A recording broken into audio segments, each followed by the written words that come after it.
Buenas noches, estamos desde, ¿cómo se llama aquí? San Diego de Alcalá, en medio de la sierra del estado de Durango, una zona montañosa, hermosa, donde se pierde uno entre montañas de gigantescos abismos y rocas, pero hermoso.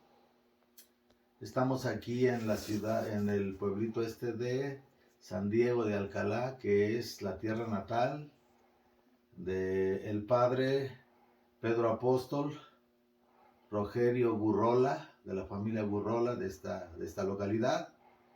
Y vamos a pedirle que nos haga el favor de hablarnos, como se han llevado estas entrevistas, que nos haga favor de hablarnos en esta primera entrevista sobre sus experiencias, sobre su camino espiritual y su experiencia directa con la Santísima Virgen del Rosario.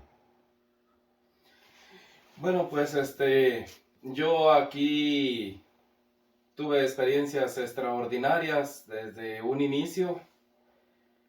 Cuando hice mi primera comunión, mi padrino fue un seminarista, él quiso ser mi padrino y me regaló una imagen muy hermosa, muy vívida de la Virgen de Guadalupe. A mí me encantó sobremanera, me llamó la atención sobremanera esa imagen.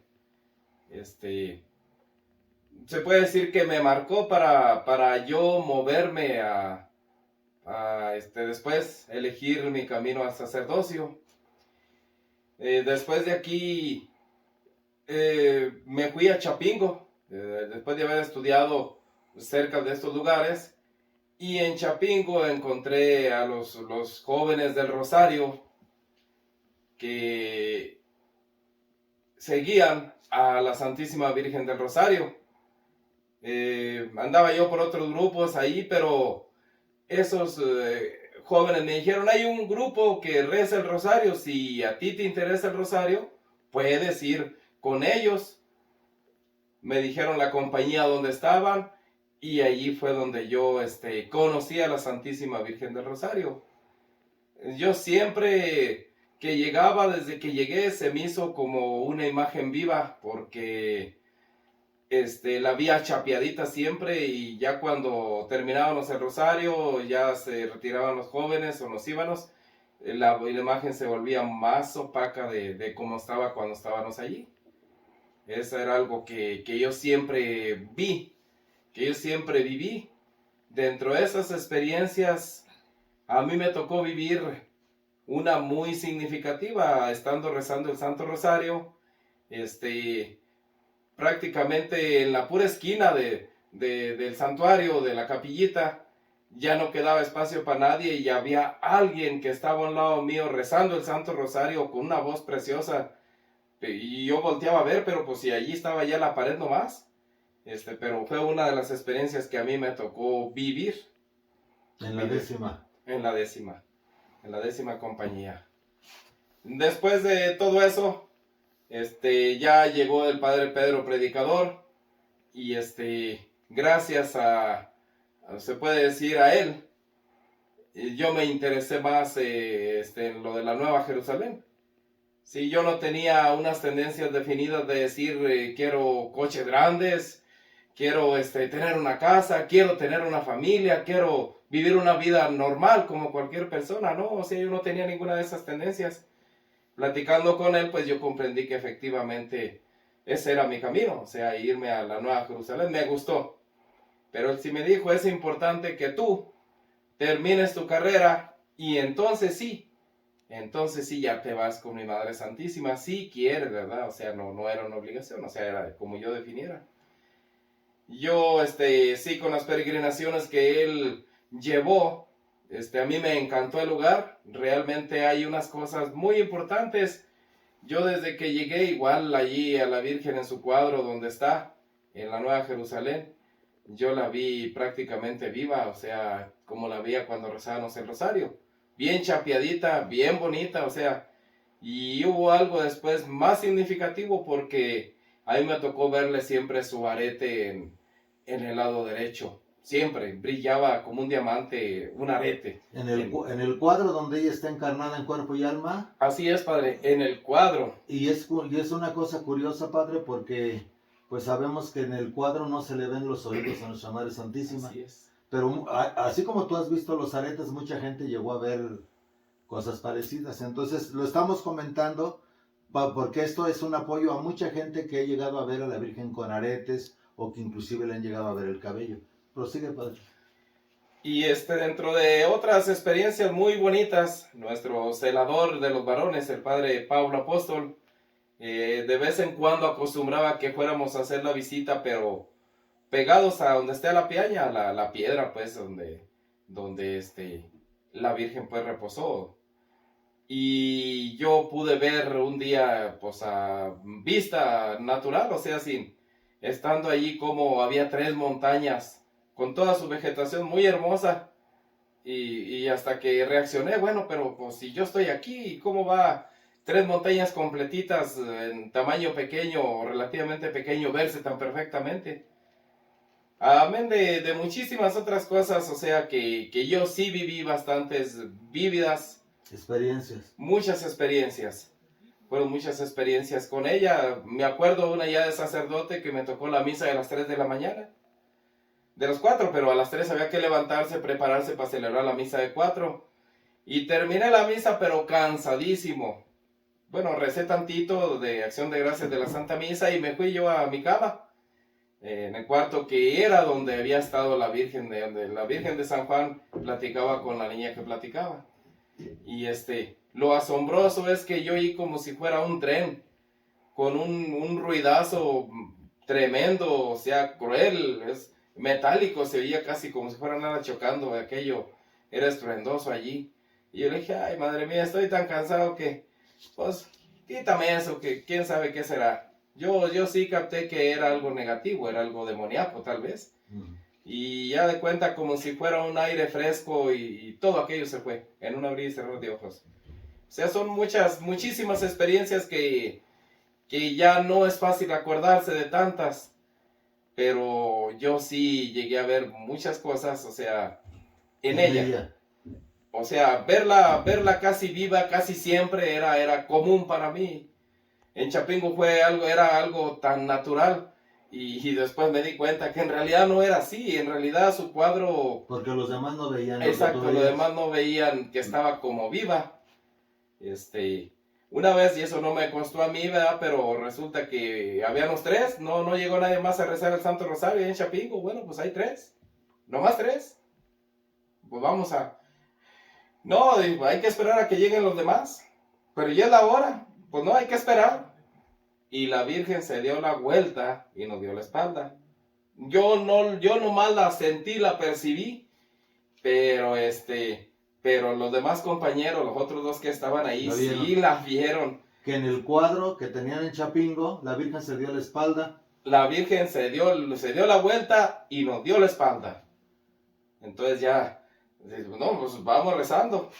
Y otra de las veces que ahorita recuerdo también es que ese día yo iba vestido muy blanco. Camisa, pantalón, todo de blanco, absolutamente todo de blanco. Y me dijo Reinaldo, que era el encargado del santuario allí, dijo, ahora vas a rezar tú el rosario, te toca. De todos modos, ahí está el librito por si algo se te olvida, pues que no se te olvide, o sea. Y lo raro que se me hizo a mí es que empezamos a rezar con mucho fervor el Santo Rosario, porque empezaron a cantar antes que llegaron los compañeros, como unos 15 minutos antes.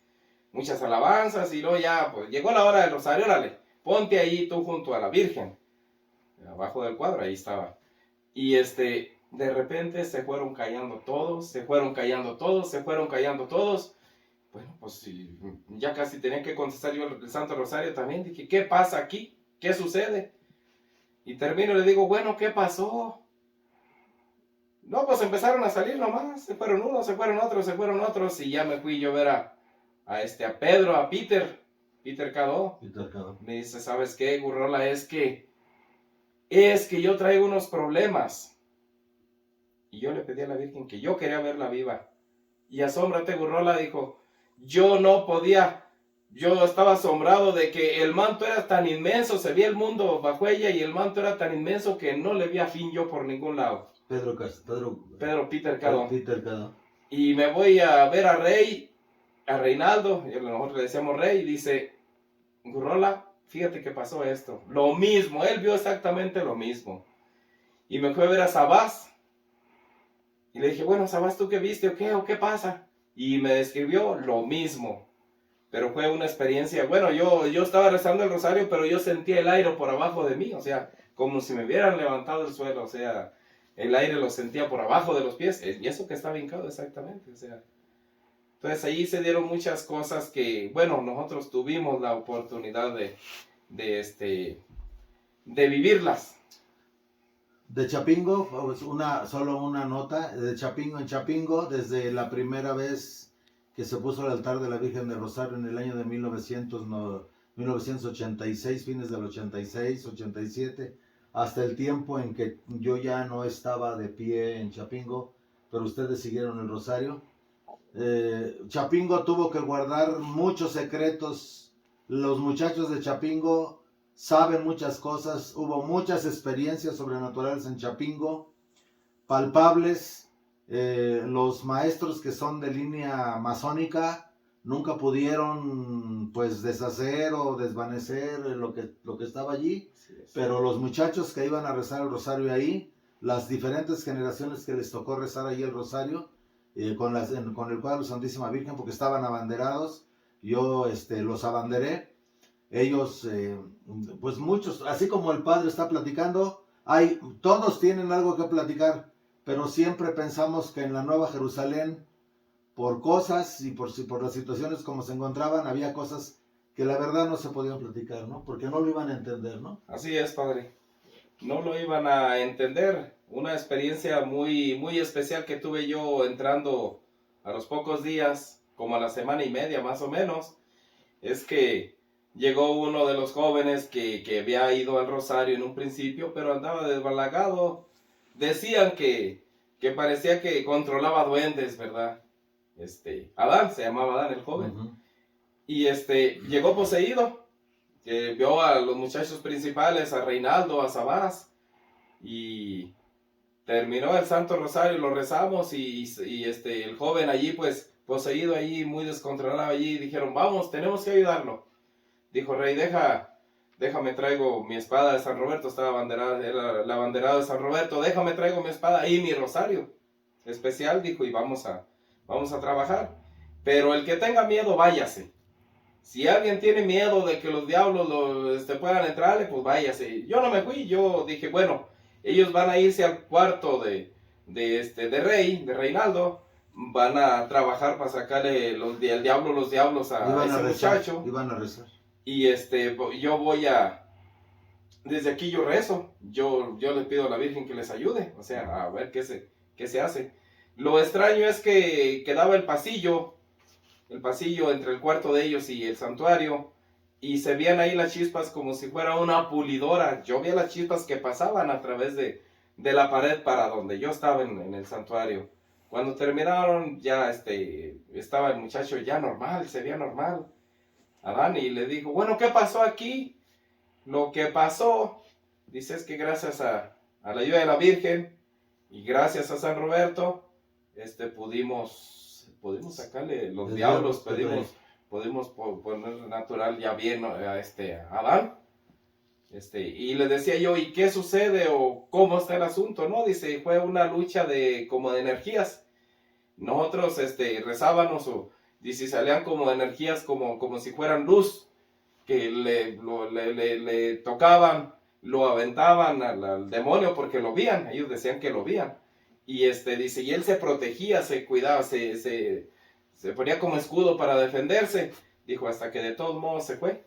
Pero fueron como 45 minutos más o menos, por lo menos, lo que ellos tuvieron que luchar. Y terminaron bañados en sudor, pero gracias a Dios, o sea, triunfaron, se puede decir. Y eso es una experiencia pues muy especial. Yo tenía ni las 2 semanas cuando eso sucedió. ¿Tenías ni las 2 semanas de que te habías integrado al grupo de la Virgen del Rosario en Chapingo? Así es, padre, ni las 2 semanas tenía, pero no me dio miedo tampoco. Bueno, dije, pues yo estoy acá, ellos van a hacer aquello allí, vea, pues yo aquí me quedo. Le digo, esa es otra gran experiencia que tuve. Y pues se puede decir, son muchas experiencias ya como varón. Para mí la vida fue muy bonita. Desde que el padre, ¿verdad?, me acompañó, entré yo de varón. Todos esos años que estuve de varón antes de recibir las órdenes sagradas, yo estaba contento a pesar de que sentía que me cansaba mucho, de que sentía mucho el frío, de que se puede decir que me enfermé, pero yo estaba muy a gusto allí, cumpliendo mis labores como varón, a las órdenes de lo que se ocupara y se necesitaba de mis superiores. Después me tuvieron mucha confianza y quisieron que fuera ya como el segundo que les ayudara con los muchachos. Eso fue algo más bonito, me tuvieron mucha confianza.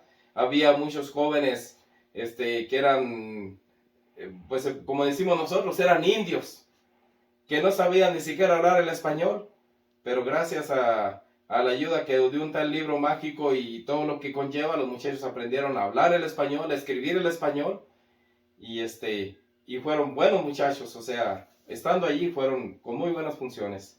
O sea, tú fuiste celador de los varones. Yo era el segundo o el tercero, de primero el tercero y después el segundo del padre Pablo, que era el celador de los varones. Ajá.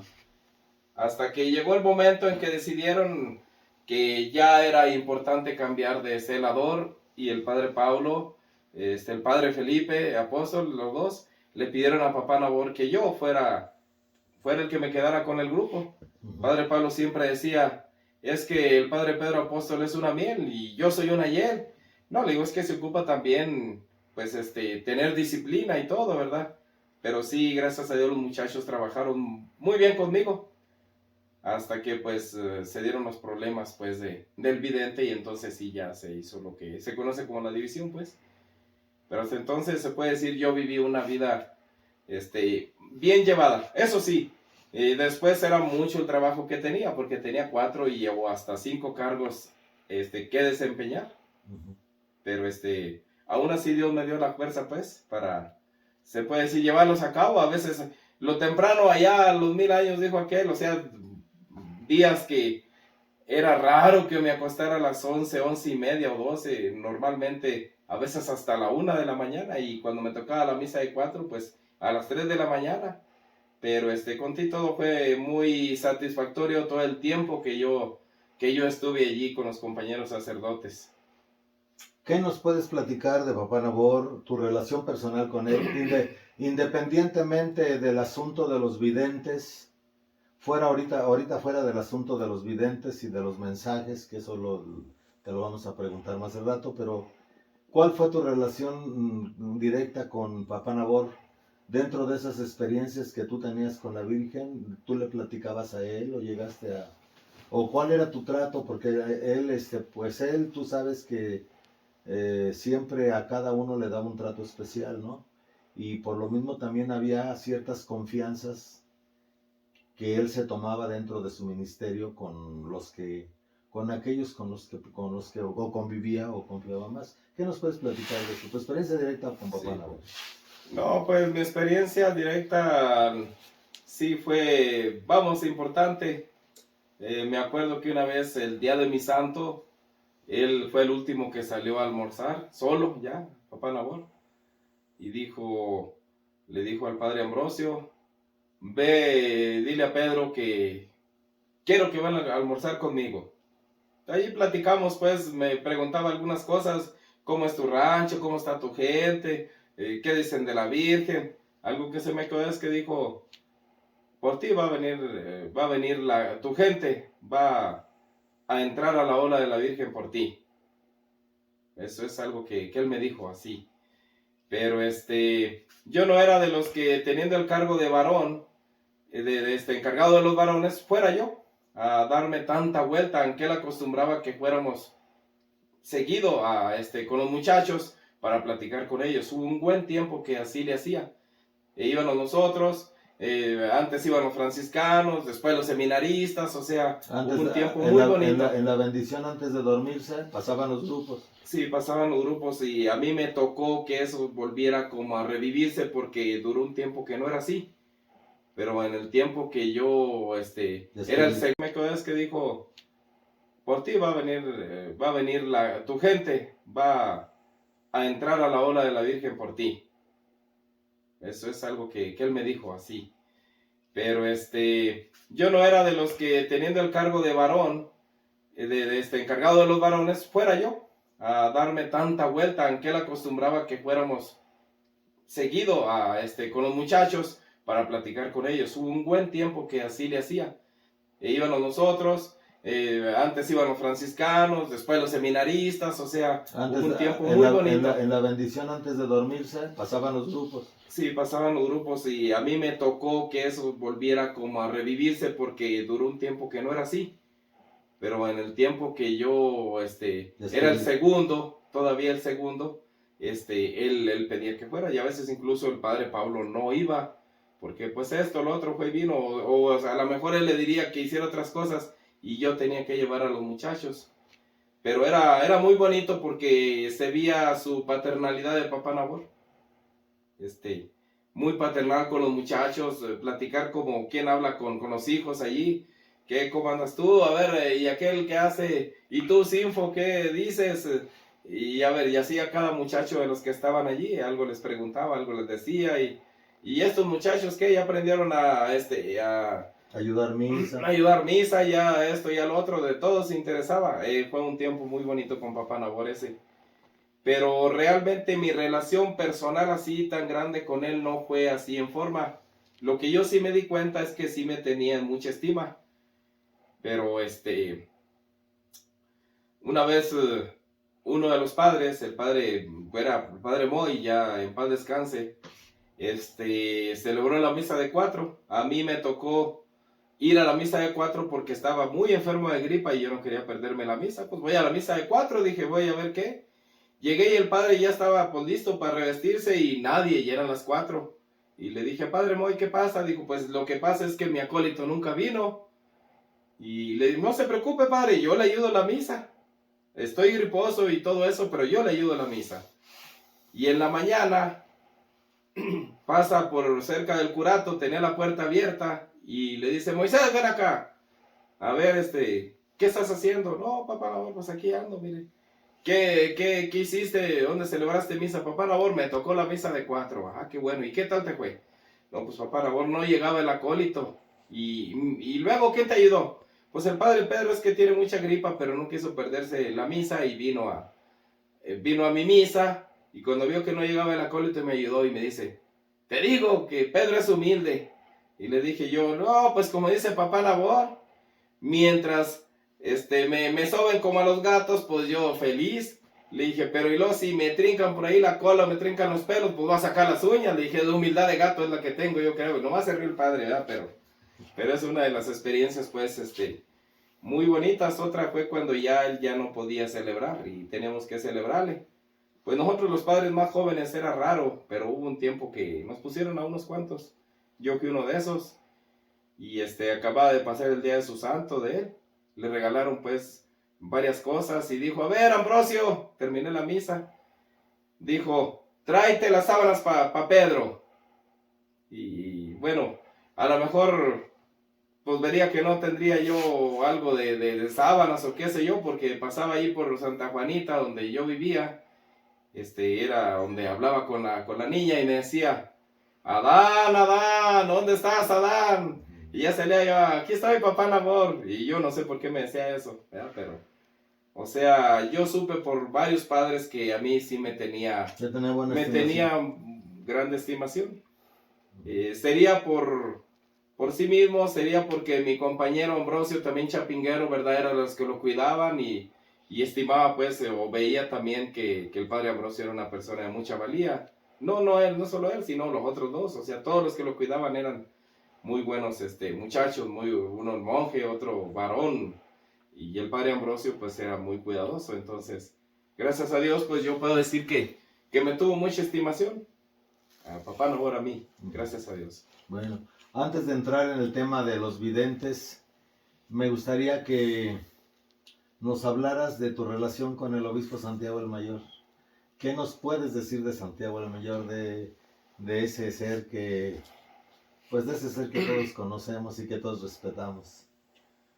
Pues en ese entonces, ¿verdad? Yo que lo conocía como el padre Santiago el Mayor, cuando todavía no era obispo, yo lo veía como una persona, pues se puede decir como inalcanzable, como para uno, nosotros los varones, o muy serio, muy recatado, muy correcto, ¿verdad? Muy, pero gracias a Dios, o sea, yo ya cuando él fue obispo y todo, sí llegó a invitarme.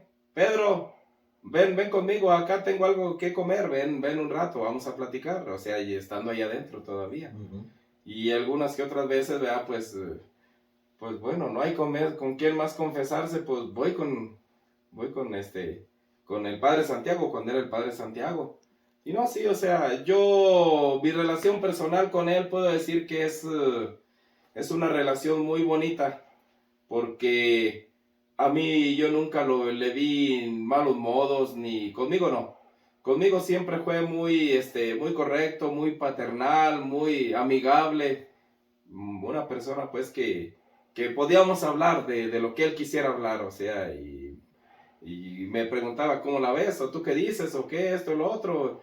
Bueno, ¿y usted qué dice? O sea, llegamos a hablar varias veces. En confianza. En confianza. De hecho, cuando ya no estuvimos ahí, cuando estuvimos afuera, me puso él como su secretario. No era era el secretario de él. El padre Goyo VII era su vicario general. O sea, dos padres muy jóvenes nosotros. Y trabajamos muy a gusto con él. No tratamos tanto, no era de muchas palabras, eso yo siempre lo vi, no fue de muchas palabras, pero sí, lo poco que tuvimos que tratar, lo tratamos de una forma muy bonita con él, o sea, esa es mi relación, o sea, con él. Con él, exactamente. Siempre yo digo, para mí es un hombre que, pues yo le respeto su justicia, ¿no? Yo creo que de todos nosotros es el único que sabemos que su camino, su trayectoria ha sido de rectitud, ¿no? Creo que ni en el pueblo, ni inclusive a pesar ahora de los falsos videntes, ni la gente de que está con los falsos videntes, ni nosotros que seguimos estando con él, creo que no hay nadie que pueda hacer un juicio de él, ¿no? O sea, no hay nadie que pueda señalarlo o sacarle alguna cosa a la luz, ¿no? Así es, padre, yo pienso que, hablando pues claramente, el señor obispo Santiago el Mayor es una persona que no tiene, como decimos vulgarmente, cola que le pisen. Nosotros, pues bueno, en el caso mío, en el caso de varios, ¿verdad? El padre Cirilo de Alejandría, muy mi amigo, nosotros sí llegamos a tratar algunas cosas entre los dos con él, y siempre nos escuchó muy bien, siempre platicamos muy bien, o sea, estando yo también, o sea, allí, pero yo pienso que realmente, pues, para él fue muy duro tener que asumir una responsabilidad que a final de cuentas no era tan clara. Él no la quería. Exacto, él no quería hacerse responsable de nosotros, pues él nos corrieron a todos y él pues se quedó así, ¿verdad? Pero, sin embargo, pues él fue el que nos unió, por él se hicieron las cosas, por él nos apoyó la gente, ¿verdad? Porque lo conocían, pues que era sumamente recto, ese fue su sello distintivo. Y sigue siendo su sello distintivo. Bueno, así es, padre. ¿Qué nos puedes platicar ahora del proceso de los falsos videntes, de todo el daño que se considera que ha sucedido con los falsos videntes? Bueno, tu experiencia, porque a ti no te tocó estar con el tiempo de Liliana Arteaga Bautista, la mal llamada María de Jesús. A ti no te tocó estar en ese tiempo. ¿Quieres que lo pague?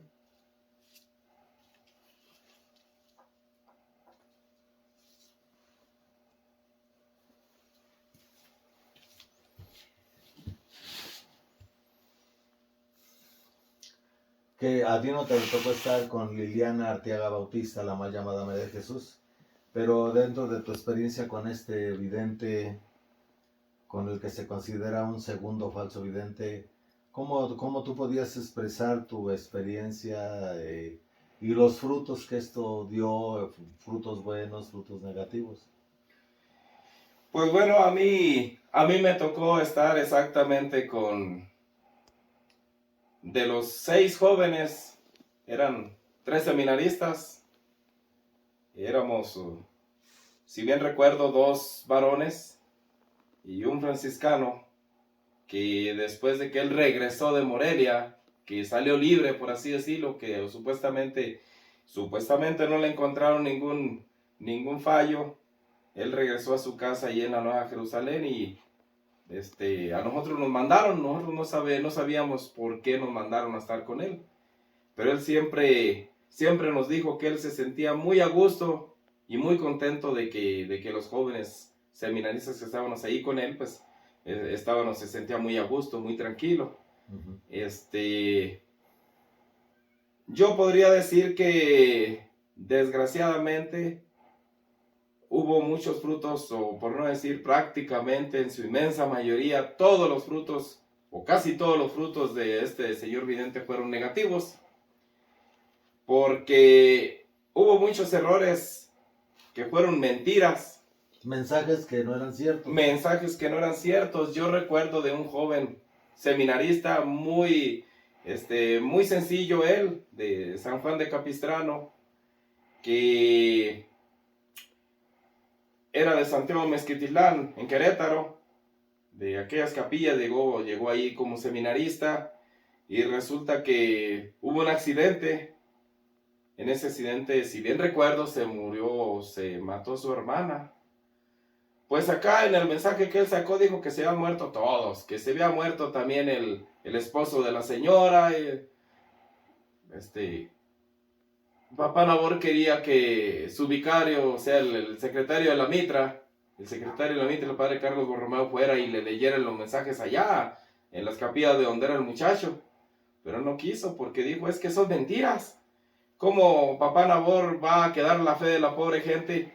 Que yo les vaya a leer un mensaje que es claramente una mentira. Ellos saben que eso no es cierto, no sucedió así. Como eso, yo recuerdo también cuando la destrucción de las Torres Gemelas, él dijo también que un avión se había estrellado en la Casa Blanca. Otra mentira. Eso no fue tampoco. Papá Nabor quería que el secretario de la mitra, el padre Carlos Borromeo, fuera y les leyera eso en las capillas. Tampoco quiso Papá Nabor.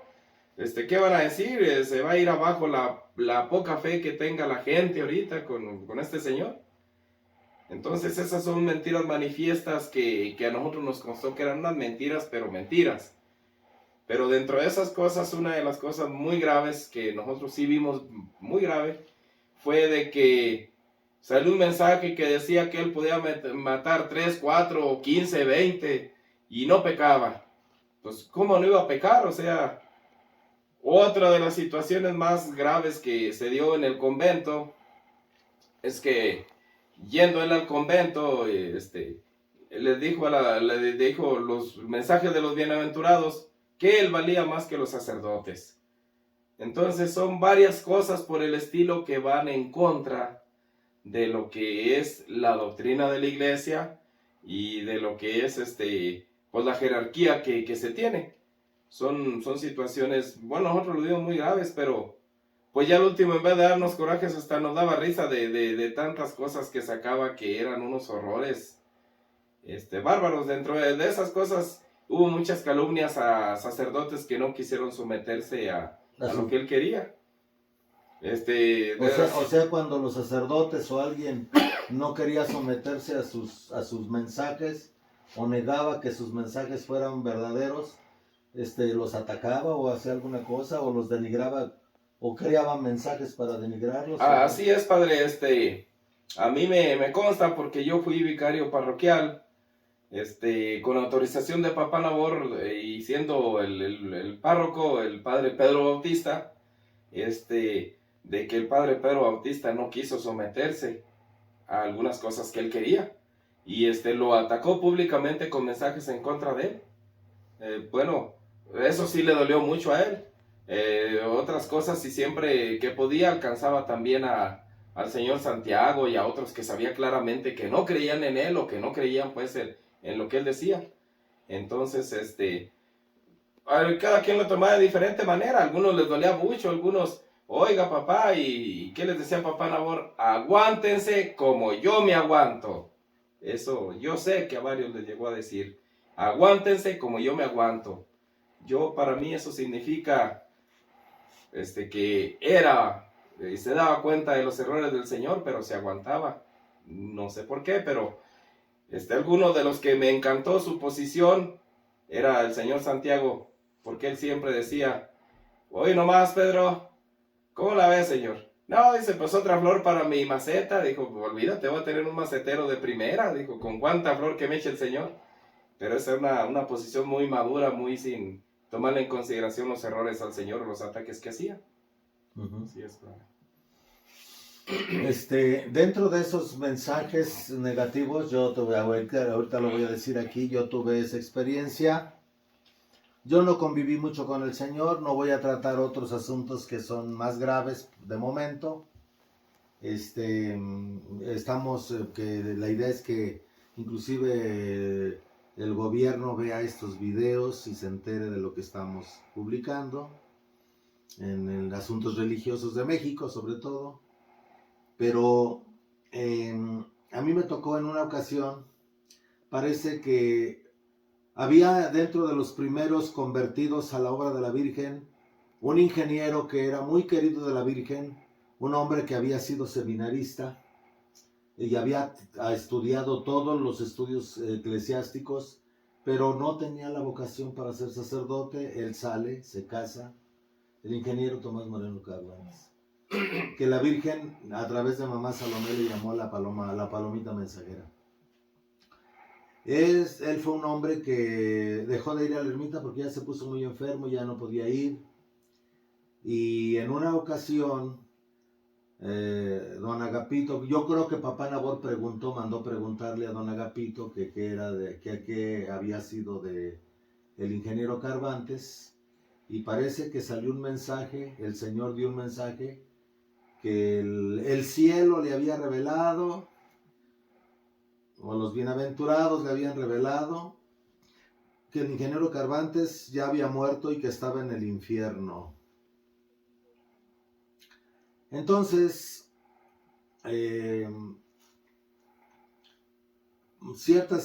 no estoy enterado cómo fue esto, pero el padre Santiago se dirigió a México y se dirigió y buscó la dirección del ingeniero Carvantes. Y cuando llegó le abrieron y el ingeniero Carvantes estaba vivito y coleando. Lo recibió Padre Santiago, es lo poco que yo sé. Y hablaron muchas cosas entre ellos, hablaron muchas cosas entre ellos, entre Monseñor Santiago y el ingeniero Carvantes.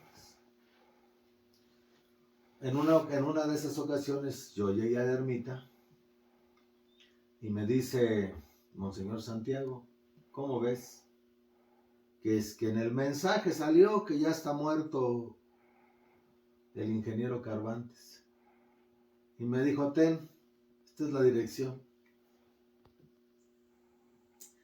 Y el que también fue a ver al ingeniero Carvantes, cuando se enteró de eso, fue Pedro Celestino, otro de la línea de los Pedros, que también fue durante muchos años guardián, cuidó a Papá Nabor.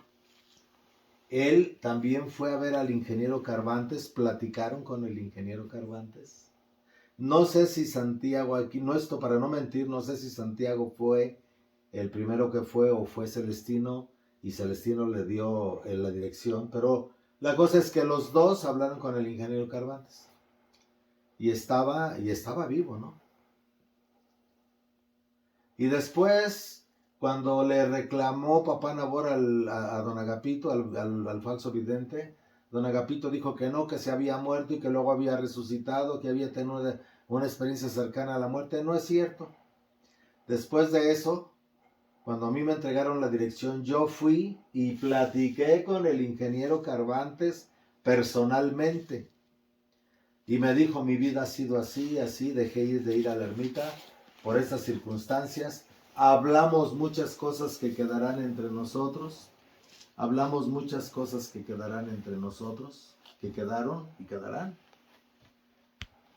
Y yo regresé a la ermita y le dije a Papá Nabor personalmente, el ingeniero Carvantes está vivo. Y me dijo, ya decía yo, yo me lo imaginaba, pero no me dijo más, no me dijo más.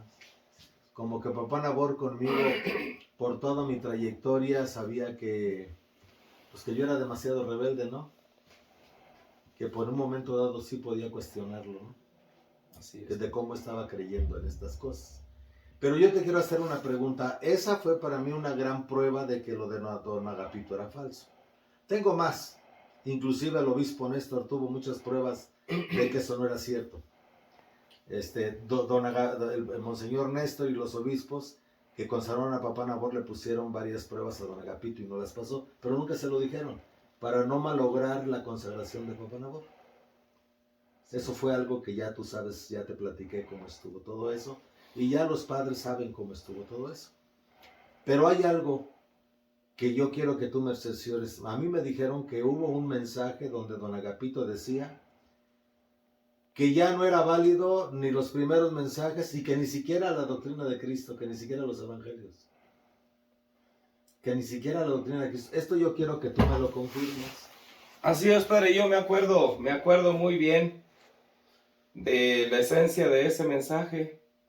Así como lo acaba de decir usted, él dijo que ya no era válido también ni los libros antiguos, ni la doctrina de nuestro Señor Jesucristo. No me acuerdo, pero se me hace que también dijo que ni los mensajes de mamá Salomé, o sea, lo único válido eran sus mensajes de los bienaventurados. Eso sí me acuerdo muy claro. Los seminaristas a los que yo les daba clase, me los encontré por ahí, luego me dijeron, pues, ¿cómo la ve, Padre Pedro? Le dije, pues eso está muy mal. Eso es una herejía, es todo lo que ustedes quieran, pero eso está pésimo. ¿Cómo es posible que ya nomás los mensajes de los bienaventurados? O sea, pues eso no sirve, sencillamente está más que mal. Pero desgraciadamente pues no supe que se tomaran cartas en el asunto de un error tan grave decir eso. De que nomás ya los mensajes de los bienaventurados eran los únicos que eran válidos. Pero entonces ya ni el evangelio, ni la doctrina de Cristo, ni la doctrina de la iglesia, ni la teología, ni nada de eso era válido. Ya nada. Esto que nos está diciendo el padre es muy grave porque si un vidente da un mensaje donde se contradice totalmente la doctrina de la iglesia, se niega inclusivemente la doctrina de Cristo, los evangelios, pues ya se está negando la fundación de la iglesia, se está negando todo. Y ya lo dice claramente en el libro del Deuteronomio, cuando Moisés le pregunta al Eterno Padre que cómo podrán reconocerse los falsos profetas, los falsos místicos.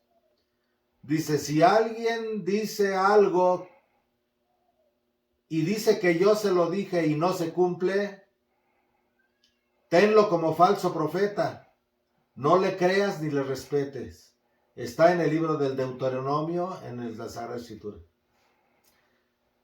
La iglesia siempre ha normado el discernimiento de los videntes o de los místicos, en que ningún vidente, en que ningún místico que dé doctrina contraria a la iglesia, contraria al depósito de la fe, o algo diferente a la revelación dada a la iglesia por nuestro Señor Jesucristo y los apóstoles, ya que con los apóstoles se cerró la revelación, no se puede aceptar como verdadero. No se puede aceptar como verdadero. ¿Alguna otra cosa que nos quisieras platicar? Padre, pues hay dos casos que yo me acuerdo muy bien. Mi compañero, el padre Ambrosio Obispo, siendo de los segadores de papá, de los tres jóvenes que cuidaban a papá, decidió Papá Nabor hacer una junta con su cabildo, pero en lo que era él decía la casa del Papa, ya con los medianos. Y sabíamos que había dos de los padres que iban a informar de todo lo que se trataba con don Agapito. No estaban esa vez ninguno de los dos, andaban en misión.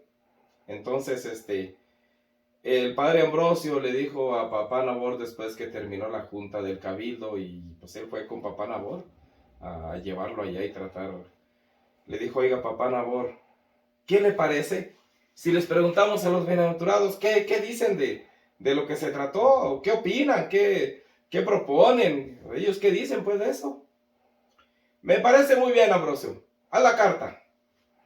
Él redactó la carta como debe ser, de que les pedía que opinaran sobre, pero sin decirles absolutamente nada de lo que trataron allí los del cabildo. Y eso porque, según el señor don Agapito, los bienaventurados siempre estaban junto a papá Nabor para lo que necesitara. Y pasó una semana, pasaron 2 semanas, bueno, creo como casi 3 semanas. Y el padre Ambrosio le decía a papá Nabor, ¿quiere que vaya yo con don Agapito a ver qué respuesta le tiene? Sí, ve y dile que quiero la respuesta. Hasta que el último le dijo, ay, papá Nabor, pues sí, nos agarró mal. Es que fíjese que en esa junta que usted hizo, por los bienaventurados andaban ocupados en otro lado. No quedó ninguno con usted, por eso pues no sabemos ni qué trató. Allí llegamos a la conclusión realmente de que pues el Señor se volvió a puras mentiras. Otra más grave es que había un varón, el gordo, y uno de los padres que intrigaba contra él, no lo quería, hizo que don Agapito dijera que fuera el Cristo que iba a salir en la Semana Santa. No, dice, yo no tengo memoria para aprenderme nada. Y luego pues estoy panzón, estoy feo, pues no, yo de Cristo, ¿qué papel voy a hacer? El varón era San Cristóbal, por cierto, muy amigo de Pedro Celestino Magos. Sí. Pero les tenía cierto coraje el Señor. Se dio cuenta, yo creo que sabían algunas cosas negativas de él y pues lo atacó de esa manera. Y me dijo, padre Pedro, yo ya me voy. Mejor me salgo de varón. Pues yo, no, hacer eso no. ¿Qué voy a aprender si no tengo cabeza para eso? Y le dije yo, hombre, haz lo que hacen los demás. Cómprate una botella de Chivas Regal o de algún vinito por ahí, llévaselo al Señor. Y hazle la barba y vas a ver. Así le hizo. Como a los 2-3 días ya dice, ¿sabe qué, padre Pedro? Ya fui con el Señor. Y le dije que le llevaba un regalito. Y ya le dije que yo estaba muy gordo, panzón, y lo que no tengo memoria para aprenderme pues todo lo del papel de nuestro Señor en la Semana Santa, dijo, y que mejor no te preocupes, es que hay un padre que no te quiere, de los que viene aquí, y él fue el que me estuvo casi obligando a que te sacara ese mensaje. Pero no te preocupes, yo voy a decir que los bienaventurados, que la Virgen, que Dios dicen que tú ya, que tú no eres apto para eso. Y salió el mensaje. Yo no me acuerdo qué palabras eran ahorita, pero lo cierto es que gracias a eso el varón ya no tuvo que salir de Cristo. Y allí siguió, o allí sigue el varón incluso, ya no está en forma definitiva, pero viene todavía allí a la Jerusalén. Sí. Pero si no, se hubiera ido desde ese entonces. Aunque mi corazón esté lejos, tú sabes, madre, lo que quiere.